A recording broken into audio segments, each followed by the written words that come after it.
En uno de los libros que he estado leyendo últimamente, titulado La Gran Recesión Evangélica, el autor narraba un evento que ocurrió el 15 de febrero de 1953. Él escribe: mientras el sol caía sobre la costa de Florida, más de 100 autos de carreras rugían alrededor de la pista de Daytona. La leyenda del NASCAR, Fonty Flock, lideraba la carrera por 1 minuto de distancia sobre Dick Rathmann, quien iba en segundo lugar. Era la última vuelta y parecía que no había forma de que Flock pudiera perder. Allí fue cuando el motor del auto de Flock empezó a hacer ruido. En la mitad de la última vuelta, su auto de carreras dejó de acelerar y Flock tuvo que sacar su auto de la pista mientras quedaba completamente parado. Su minuto de ventaja se desvaneció mientras los espectadores boquiabiertos miraban desconcertados. Fonty Flock se había quedado sin gasolina. Esa historia capturó mi atención. Me motivó a hacer una pequeña investigación, así que busqué en internet la palabra NASCAR. Y tengo que admitirlo, esa fue la primera vez. El deporte nunca me había llamado mucho la atención, pero aparentemente es bastante grande. De hecho, uno de los hombres en nuestra iglesia es certificado y entrenado para poder dar breves lecciones de manejo y llevar a personas a manejar un auto de carreras en una de las pistas más importantes del país. Él se me acercó unos meses atrás y me dijo: Steven, cuando quieras ir a una pista de carreras y manejar a unos 160 kilómetros por hora, avísame. Yo le dije: hago eso todos los días de camino a la iglesia. En fin, hice mi pequeña investigación de NASCAR y encontré que en las grandes competiciones no es tan raro que los conductores se queden sin gasolina. Algo así pasó solo un par de años atrás en una competencia televisada. Otro conductor del que leí se quedó sin gasolina en la recta final, pero logró llegar a la línea de meta en punto muerto y ganar. Y la razón por la que se quedó sin gasolina es simple: su esposa no estaba allí para recordarle. No, la verdad es que el equipo de carreras hace lo que se llama apostar con gasolina. En otras palabras, tratan de mantener al auto andando lo máximo posible sin parar a recargar el estanque. Aunque las paradas de boxes tardan, como aprendí, no más de 10 a 12 segundos, antes de que cualquier carrera profesional empiece, todo equipo tiene planeado lo que se llama su estrategia de boxes. Tienen ya decididas cuántas paradas van a tomar y cuánto van a apostar con la gasolina y las ruedas. Durante esos preciados segundos en los boxes, un grupo de expertos cambian las ruedas, hacen pequeños arreglos y rellenan el estanque de gasolina. Uno no puede ganar una carrera a menos que haga ciertas paradas estratégicas. Eso es verdad para el cristiano también. El apóstol Juan no quiere que sus hijitos espirituales queden andando con el estanque vacío. Y aquí no estamos hablando de conocimiento bíblico, sino de ánimo. Como descubriremos el día de hoy, Juan no quiere que ninguno de nosotros apueste nada. No quiere que arriesguemos otra vuelta en la vida sin el ánimo espiritual necesario para la carrera. Si lee las epístolas del Nuevo Testamento, como las cartas de Juan, Pablo, Pedro y Santiago, descubrirá que un tema recurrente es ánimo en la carrera de la vida. 1 Corintios 9:24. Ánimo para pelear la batalla. 1 Timoteo 1:18. Ánimo para permanecer en el camino. 2 Timoteo 4:7. De hecho, en una ocasión, el apóstol Pablo escribió a la iglesia en Galacia y dijo que la razón por la que les escribía era para que no se cansen, para que no dejen de hacer el bien. Gálatas 6:9. El escritor de Hebreos animó a los creyentes judíos a considerar a aquel, a Jesús, que sufrió tal contradicción de pecadores contra sí mismo, a considerarlo, a pensar acerca de él, para que vuestro ánimo no se canse hasta desmayar. Hebreos 12:3. La Nueva Traducción Viviente traduce Romanos 12:11 al 12 así: Trabajen con esmero y sirvan al Señor con entusiasmo. Alégrense por la esperanza segura que tenemos. Tengan paciencia en las dificultades y sigan orando. El apóstol Juan está efectivamente llamándonos a hacer una parada en los boxes. Él quiere sacarnos a un lado de la pista para rellenar nuestro estanque de ánimo. Especialmente dado al tono firme con el que ha estado escribiendo y las fuertes advertencias que acaba de entregar, Juan no va a hacer más que querer animarnos, inspirarnos e incluso llenarnos de optimismo espiritual. Él quiere que estemos llenos de ánimo y ardiendo apasionadamente para Cristo. Hemos llegado al capítulo 2, versículos 12 al 14 de 1 Juan, y notará que Juan parece pausar de dar desafíos y demandar cambios, y ahora pasa a enumerar bendiciones y verdades positivas. Notará también que Juan está animando a todos los cristianos en la carrera, no solo a los experimentados, a los maduros espiritualmente, sino que también a los principiantes, a los nuevos creyentes, y también a todos los demás entre medio. Quizás quiera subrayar con un lápiz las palabras hijitos en el versículo 12, padres en el versículo 13, jóvenes nuevamente en el versículo 13, y al final del versículo 13 nuevamente la palabra hijitos. Estos versículos contienen nada más y nada menos que una afirmación de ánimo tras otra, 6 de ellas en total. Me gustaría llamarlas 6 verdades reconfortantes, y quisiera dividir nuestra exposición de este párrafo en función de ellas. La primera verdad reconfortante es que nuestros pecados han sido perdonados. Note el versículo 12, os escribo a vosotros, hijitos, porque vuestros pecados os han sido perdonados. El término hijitos realmente incluye a todos en la familia de Dios. Juan va a dirigirse a los hijitos nuevamente en el versículo 13, pero va a cambiar la palabra para designar a aquellos que son niños en la fe. La palabra traducida hijitos, teknia en griego, significa simplemente nacidos. No es necesariamente una referencia a los cristianos recién nacidos espiritualmente, sino que a los cristianos de todas las edades. Generalmente, las Escrituras nos llama hijos de Dios.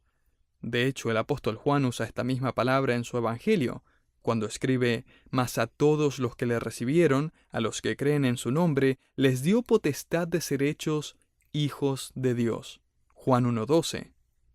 Aquí en el versículo 12 de 1 Juan, Juan está refiriéndose a todo hijo de Dios, de todas las edades y en toda etapa de madurez espiritual.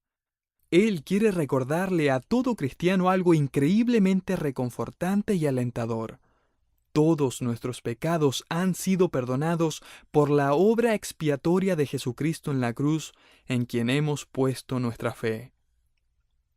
Somos hijos de Dios no porque nos hemos ganado un lugar en la familia de Dios, no por mérito del pecador, sino por los méritos infinitos de nuestro Salvador. Sin importar cuánto tiempo lleve en la fe, una de las cosas más desalentadoras que el enemigo de nuestra alma intenta hacer es enterrarnos en las profundidades de nuestro pecado. Y una de las mejores cosas que podemos hacer, evidentemente, no es discutir con el diablo, sino simplemente reconocer que lo que dice es cierto. Somos pecadores. Pero luego debemos recordarle a Él y a nosotros mismos la obra de Cristo en la cruz. Juan no nos está sacando a los boxes para decirnos, hijitos, estoy escribiéndoles para recordarles que ustedes son realmente mejores personas de lo que creen. Ahora suban un poco esa autoestima. Para nada. Él está recordándonos que somos pecadores, pero que nuestros pecados han sido pagados por Cristo y nuestra cuenta ha sido borrada para siempre, el cual nos ha liberado de la potestad de las tinieblas y trasladado al reino de su amado Hijo, en quien tenemos redención por su sangre, el perdón de pecados. Colosenses 1:13 al 14. El Señor se le aparece a Pablo en el camino a Damasco, lo redime y luego le encarga que lleve el Evangelio a todo el mundo y que con ese Evangelio abra sus ojos para que se conviertan de las tinieblas a la luz, para que reciban por la fe que es en mí perdón de pecados. Hechos 26:18. Por más de 15 años, Desde 1991 hasta el 2007, un seminario evangélico condujo una encuesta entre casi 1000 musulmanes que se habían convertido al cristianismo durante ese tiempo.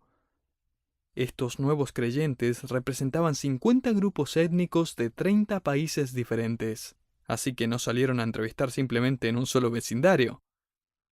A estos creyentes le preguntaron ¿qué tiene el cristianismo que le hizo arriesgar su vida y sus relaciones para colocar su fe en Jesucristo? Una de las respuestas más comunes entre todos ellos era el simple hecho de que antes no podían estar seguros si sus pecados habían sido perdonados, y los cristianos que conocían estaban absolutamente convencidos de que habían sido perdonados. ¿Le gustaría escuchar algo reconfortante y alentador?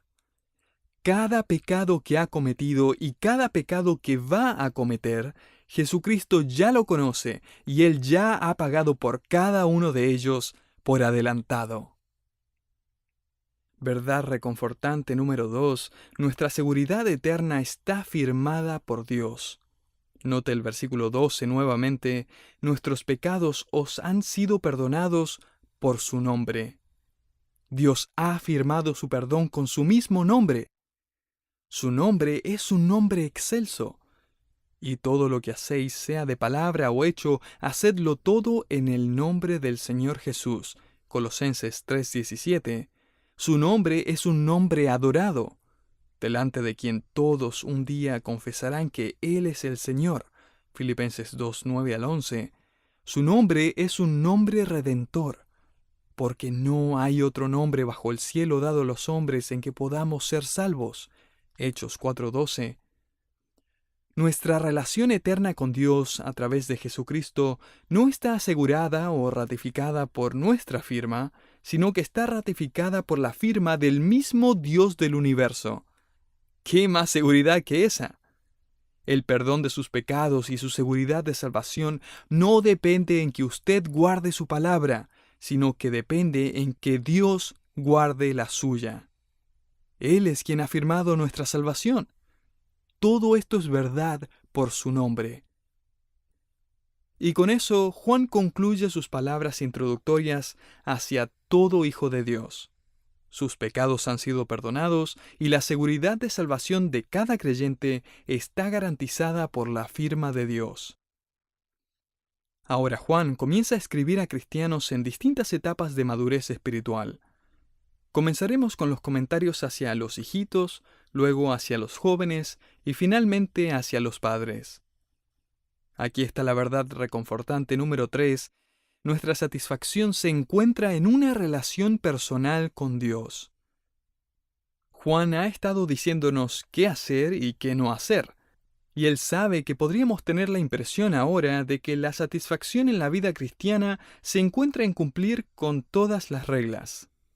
Así que él efectivamente comienza a recordarle a los más vulnerables de nosotros, los hijitos, que lo principal en la vida cristiana no son las reglas a seguir, sino la relación con Cristo que podemos disfrutar. Note que Juan se dirige al final del versículo 13 a los hijitos nuevamente. Sin embargo, Juan cambia el término griego a paidia. Este término se refiere a un niño aún bajo la autoridad y el cuidado de sus padres o tutores. Este es el creyente que aún es ignorante de muchas de las verdades bíblicas del Evangelio, o quizás es nuevo en la fe e inmaduro en el camino de la gracia. Cualquiera sea el caso, estos son creyentes en necesidad de cuidado y guía. Estos creyentes indudablemente se van a sentir solos, fuera de lugar, porque recientemente han dejado atrás sus antiguas amistades en el mundo y han entrado a la iglesia, algo que es completamente nuevo. Y Juan dice, le estoy escribiendo a ustedes, pequeños en la fe, porque han conocido al Padre. Y la verdad es que puede que no sepan mucho más que eso para este punto. Ellos no conocen el libro de Malaquías, no han oído de las ordenanzas y no saben qué quiere decir comunión o coinonía. Uno pensaría que Juan podría haber aprovechado ponerlos al día, nombrarle las reglas de conducta y carácter que debían guardar. Después de todo, los niños necesitan esas cosas. El doctor Albert Siegel hizo la siguiente observación: Cuando se trata de criar niños, cada sociedad está a solo 20 años de distancia de una anarquía total. 20 años es todo lo que tenemos para realizar la tarea de civilizar los infantes que nacen en medio nuestro cada año. Estos pequeños salvajes no saben nada de nuestro idioma, cultura, religión, valores y relaciones. El infante es totalmente ignorante de la democracia, la decencia, el respeto, la honestidad, las costumbres, los modales y convenciones sociales. Estos pequeños bárbaros deben ser domados para que nuestra civilización sobreviva. La iglesia está llena no solo de niños físicos, sino que de niños espirituales. Pueden ponerse ruidosos, a veces bastante quisquillosos. Los niños pueden enfocarse en tantas cosas, y tantas de esas cosas no hacen más que distraerlos. Juan dice aquí, hijitos, ¿no es maravilloso que pueden conocer a su Padre? Enfóquense en Él. Sin importar cuánto tiempo lleve en la fe, usted ha encontrado tempranamente que la satisfacción en la vida cristiana nunca viene por guardar una lista de reglas, sino en desarrollar una relación con su Padre Celestial. Verdad número 4. Nuestro servicio a Dios es esperanzador gracias a que ya hemos vencido. Ahora Juan ofrece ánimo a los jóvenes adultos en la fe. En la mitad del versículo 13 dice, «Os escribo a vosotros, jóvenes, porque habéis vencido al maligno». Juan no está diciendo que la batalla contra el diablo se terminó para estos jóvenes. El verbo en tiempo perfecto traducido vencido simplemente significa que el resultado ya ha sido asegurado. Uno podría parafrasear lo que Juan está diciendo como: estoy escribiéndole a ustedes, jóvenes, para recordarles de que tienen ya seguro un final victorioso sobre el maligno. ¿Y no es eso alentador para los jóvenes? Ellos están al frente de la batalla. George Mueller tenía 27 años cuando se mudó a Bristol, Inglaterra, convencido de que Dios quería que abriera un orfanato solo por fe en su provisión. Y él abrió su primer orfanato sin tener un solo centavo en su cuenta personal. Juan Bunyan tenía 32 años cuando fue encarcelado por predicar el Evangelio, y allí en esa cárcel él escribió su libro El progreso del peregrino. William Booth tenía 36 años cuando fundó el Ejército de Salvación, andando por los barrios marginales de Londres para alcanzar a los más pobres. David Brainerd empezó su ministerio hacia los indios americanos cuando tenía 25 años. William Carey tenía unos 20 años cuando decidió dedicar su vida a las misiones y 32 cuando llegó a India. Pero incluso los jóvenes más maduros en la fe pueden perder las fuerzas y el ánimo. El profeta Isaías escribió que aún los muchachos se fatigan y se cansan, los jóvenes flaquean y caen, pero los que esperan en Jehová tendrán nuevas fuerzas, levantarán alas como las águilas, correrán y no se cansarán, caminarán y no se fatigarán. Isaías 40:31. Su fortaleza no está en ellos mismos, aun a pesar de que son jóvenes y están llenos de energía. Su fortaleza viene de Dios. Al final del versículo 14, Juan agrega otro comentario para estos jóvenes guerreros. Note, son fuertes. ¿Por qué? Porque la palabra de Dios permanece en vosotros y habéis vencido al maligno. El término que Juan usa aquí para el maligno es un término bíblico para el diablo y describe su naturaleza como violenta, destructiva y totalmente malvada. De hecho, la palabra maldad es usada aquí para referirse a alguien que no solo es totalmente malvado, sino a una persona que quiere arrastrar a todos los demás a algo malo con él. ¿Cómo van a poder enfrentar al maligno estos jóvenes en la fe? Verdad número 5. Nuestra fortaleza se encuentra en la espada del Espíritu. Note que su fortaleza radica en y está saturada por la palabra de Dios.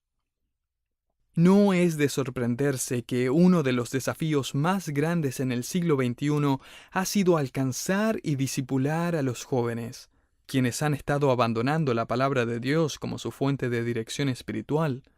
De hecho, las personas más propensas para dejar la iglesia son las que se encuentran entre las edades de 18 y 29 años.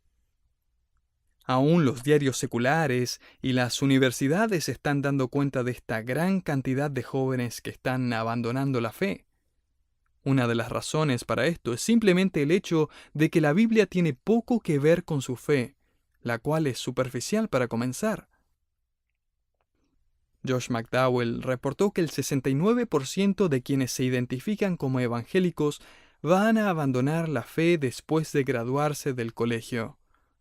Otro grupo investigativo concluyó que un 70% de los que asisten a alguna iglesia cristiana y nacieron después del año 2000 van a haber abandonado la iglesia para cuando tengan 23 años. Una más, Barna estimó que de cada 5 jóvenes evangélicos, 4 van a desasociarse de la iglesia para cuando tengan 29 años. De hecho, el abandono de la iglesia entre los evangélicos de 30 años para abajo se ha convertido en un hecho tan evidente que hasta le han puesto un sobrenombre. Los llaman descreyentes. Están los no creyentes, aquellos sin ninguna relación con la iglesia o la fe, y ahora están los descreyentes, de los cuales Juan va a hablar más adelante en este segundo capítulo, aquellos que salieron de nosotros pero no eran de nosotros, porque si hubiesen sido de nosotros, esto es, verdaderos creyentes, habrían permanecido con nosotros.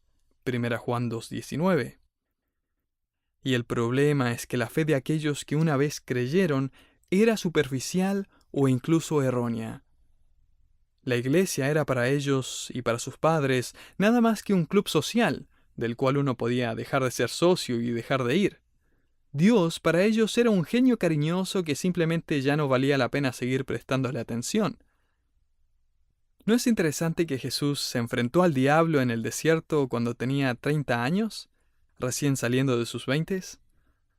Y fue tentado de 3 formas distintas. Cada una de las tentaciones decía básicamente: tú necesitas velar por tus propias necesidades. Tú deberías tener lo que quieres. Si tu Padre Dios es real, no deberías estar pasando hambre, no deberías lastimarte, deberías ser exitoso. Y en cada respuesta, Jesús simplemente citó la palabra de Dios. Esto no fue nada más ni nada menos que un duelo a espada. Y al final de cada duelo, Jesús efectivamente le recordó al diablo que él finalmente iba a perder los reinos de la tierra. Juan anima a los jóvenes que están en la batalla, que se encuentran corriendo esta larga carrera y peleando esta dura batalla, y pareciera como si uno fuera el único peleando contra la tentación. Solo recuerde, primero que nada, usted no está solo. Hay muchos otros hijos en la familia de Dios pasando por lo mismo. Y segundo, aunque la maldad es grande alrededor y nuestra fortaleza es probada hasta su límite, el diablo finalmente será derrotado. Él quizás gane una batalla o dos, pero él va a perder la guerra. Recuerde aquello en su corazón y llénese con esa verdad. Una verdad más, su Salvador es el eterno soberano. Juan ahora habla a los padres en los versículos 13 y 14. Él los alienta diciendo: os he escrito a vosotros, padres, porque habéis conocido al que es desde el principio. Estos son los creyentes mayores que no solo han crecido en la fe, sino que su fe ha crecido también junto con ellos. Han madurado en la verdad de quién es Dios y qué dice su palabra. Un autor dijo que estos son aquellos que son ricos en la fe y maduros en la gracia. Este verbo en tiempo perfecto, traducido le habéis conocido, habla de un conocimiento personal de Dios en el tiempo pasado y un conocimiento permanente en el presente. Este es un conocimiento ganado por la experiencia personal. ¿Ha hablado alguna vez con un creyente fiel de, digamos, unos 40 o 50 años? Su vocabulario está lleno de confianza y seguridad y fe en su eterno Señor soberano. El himno titulado Omnipotente Padre Dios dice: danos la fe que dé valor para enfrentarnos con el mal, y por palabra y por acción buen testimonio siempre dar. Hasta la muerte en Cristo estén nuestra esperanza y nuestra fe. Este himno solo puede ser cantado por aquellos quienes realmente quieren correr la carrera cristiana, pelear la buena batalla. Ahora, dos pensamientos vienen a mi mente como aplicación. El primero es este: sin importar en qué etapa se encuentre espiritualmente, no se rinda en la batalla que está peleando. La verdad es que, sin importar cuán joven o mayor sea en la fe, cada batalla y cada nuevo desafío va a requerir de su atención personal y su disciplina espiritual. La fe no es un electivo, es un curso requerido para un discípulo maduro. El segundo pensamiento es que no importa dónde esté en su caminar espiritual, siempre va a necesitar salir a hacer una parada de boxes para refrescarse espiritualmente. Nuestros pecados han sido perdonados, nuestra seguridad eterna está firmada por Dios, nuestra satisfacción se encuentra en una relación personal con Dios. Nuestro servicio a Dios es esperanzador gracias a que ya hemos vencido. Nuestra fortaleza se encuentra en la espada del Espíritu, y nuestro Salvador es el eterno soberano.